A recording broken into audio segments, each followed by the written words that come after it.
a warm, energetic welcome to Ninja Sex Party. Here to perform their hit song, Danny, Don't You Know. Here they are, Ninja Sex Party! Back in 2017, a-ha performed Take On Me during an MTV Unplugged. Now, I honestly believe Take On Me works better when it's played in this stripped-down acoustic arrangement. But there's something about these 30-something-year-old wine moms mouthing along while wiping tears that seems adorably out of place. I mean, I ain't bashing Take On Me, but it's still Take On Me.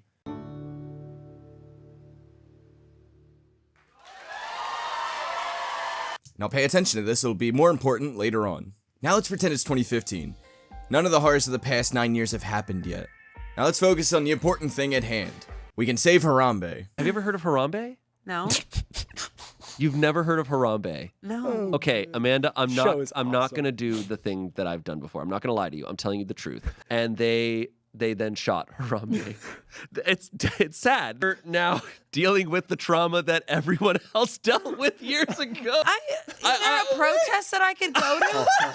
But just as important is the release of everyone's favorite artist's third album. Fuck you, Kendrick. It's Attitude City.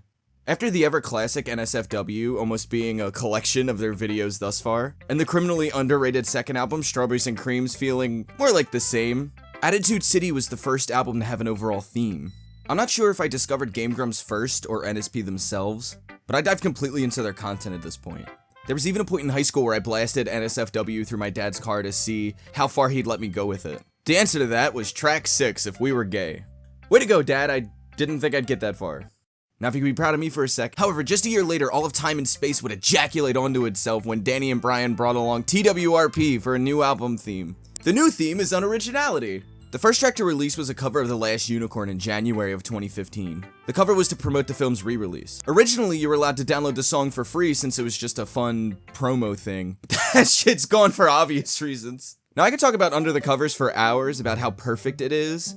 I mean, seriously, introducing teenage me to bands like Rush, Wish You Were Here closing everything off, and that song that goes, Jump, Jump! And the album starts with, Alright.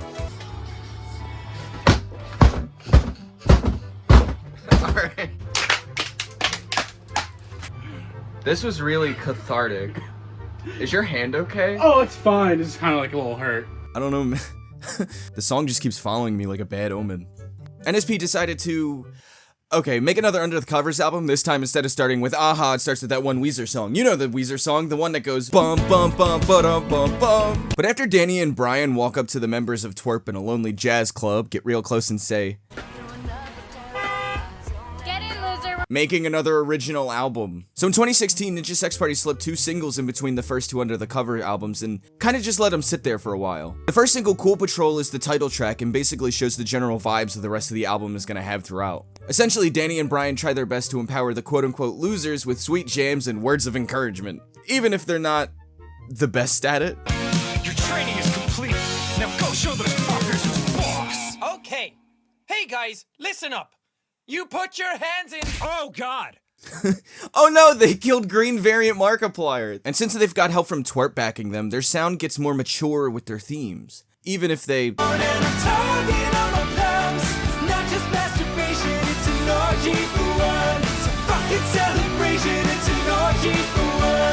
fucking suck at it. Okay, but putting it into perspective, in this album, instead of Danny trying to horizontal mambo, now he's trying to horizontal mambo respectfully.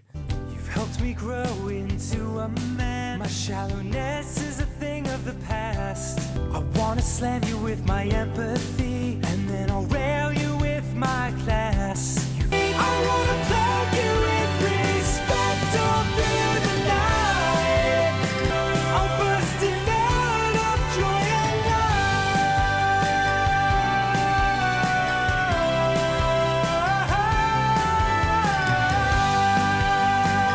However, after their little heat of the moment rolling out Under the Covers Volume 2, they finally begun officially rolling out the album with the Orgy for One music video releasing March of 2018. I was hype as hell when this video came out. I ran around school, banging lockers, punching freshmen, shit was hype.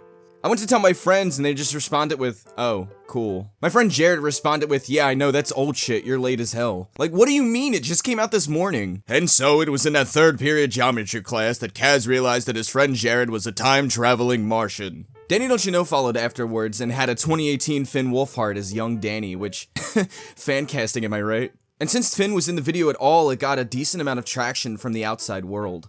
Hey Danny, guess what? You suck, bitch.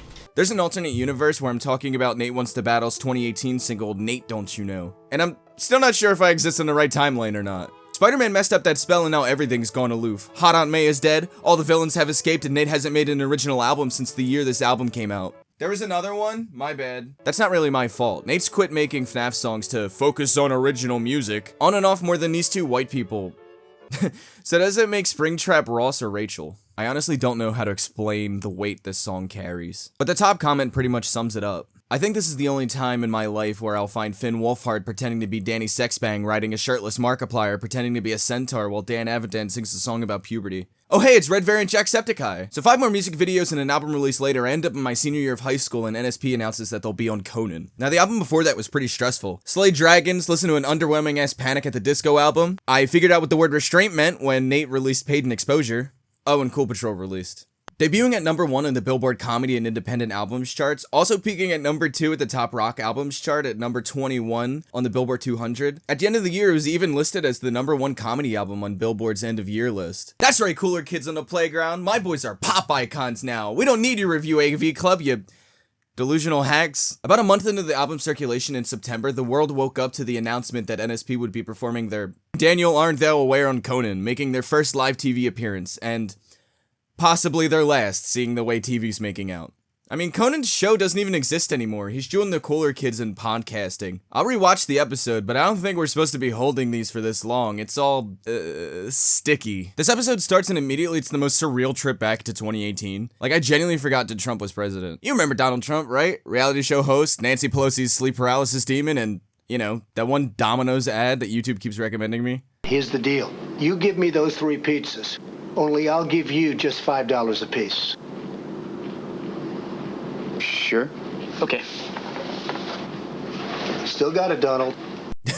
Still got it indeed, he didn't even pay the poor bastard. I'm glad we live in a world where 90% of the comedy isn't about how evil and impulsive our president is anymore. As opposed to our current president, who performs his own stand-up material himself, I guess. America is a nation that can be defined in a single word. I was gonna excuse me.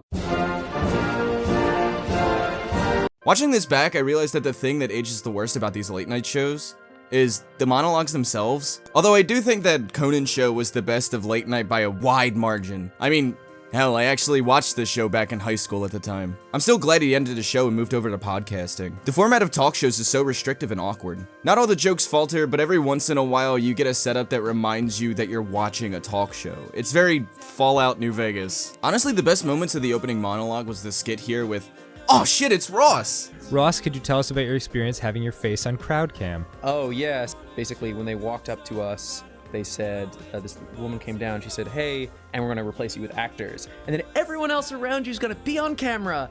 And then Pam just looked at me and she's just like, it's gotta be you guys. Like, you know, there's gonna be a lot of Game Grumps fans tuning in. Like, it's a crime if it's not you guys. The night this aired, Matt and Ross made posts on social media on set, so I had my eye out to see if I could spot them.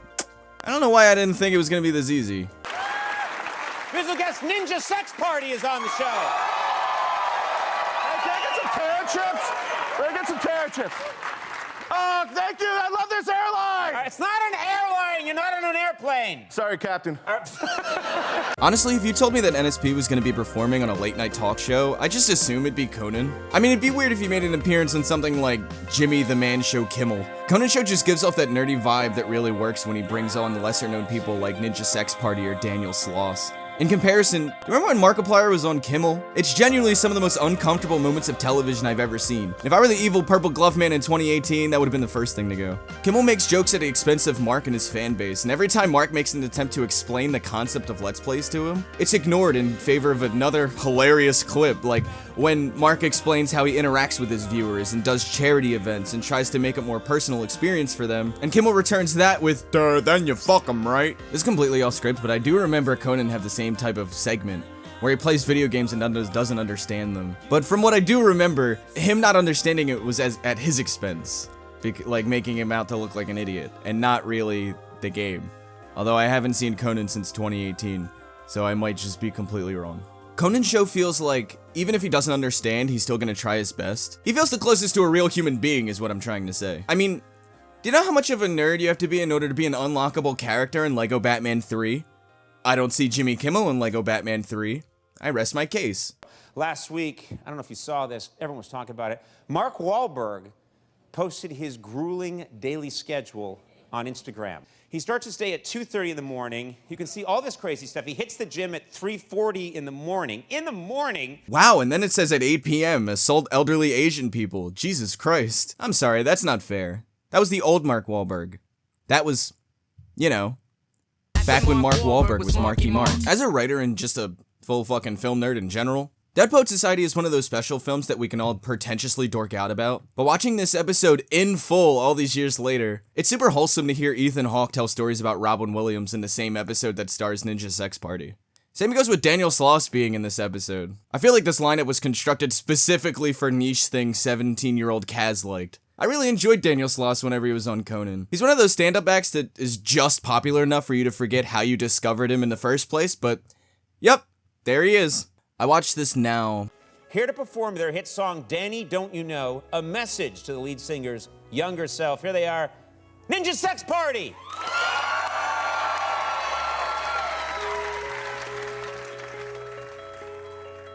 Conan lifts the album cover and starts his introduction. We see the silhouette of Danny and Brian, and I get just as nervous as I did 6 years ago. It's the moment that I realize how much this thing in my life means to me. It's one of the first times that this song's lyrics are played differently. You know, other than Danny's voice being noticeably nervous. I wanted them to kill it. I wanted everyone at home to enjoy this very niche thing as much as I do. I wanted them to finally understand. And did that happen? I remember when this episode came out, they had the performance posted on social media, and while the post seems to have been removed, I still remember all the comments on Facebook shouting how music is ruined and this show has really gone down the tubes if this is what they're getting for musical guests. What poops? Have you seen any poops?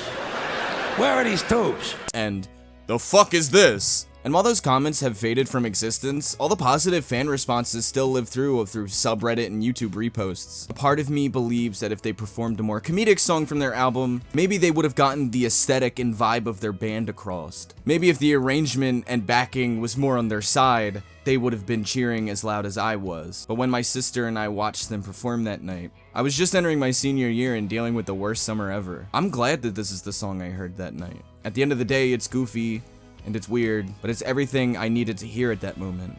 Right down the Ninja Brian holding the signs upside down. We kind of had this experience where we felt normal on the outside. We were just like, well, it's like any other show, you know?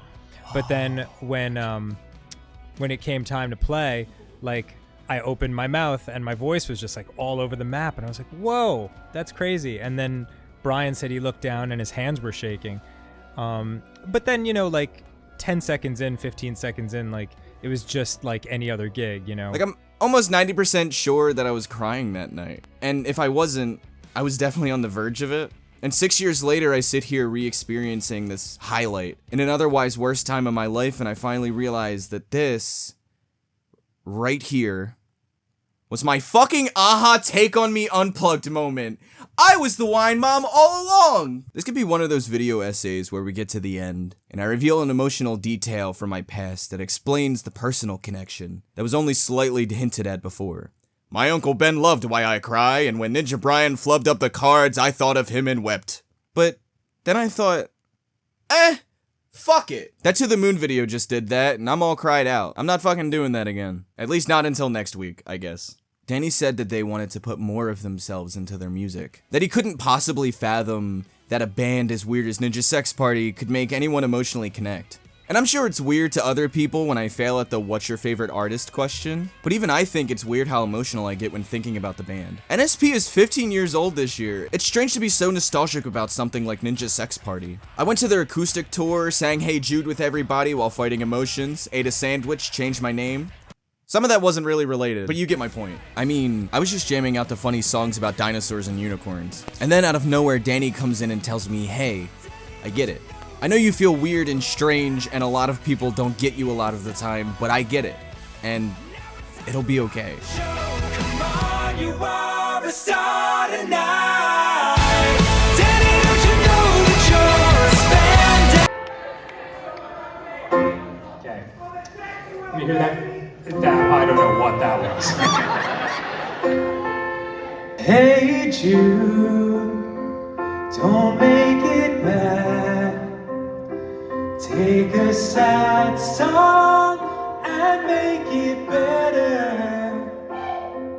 Remember to let her into your heart.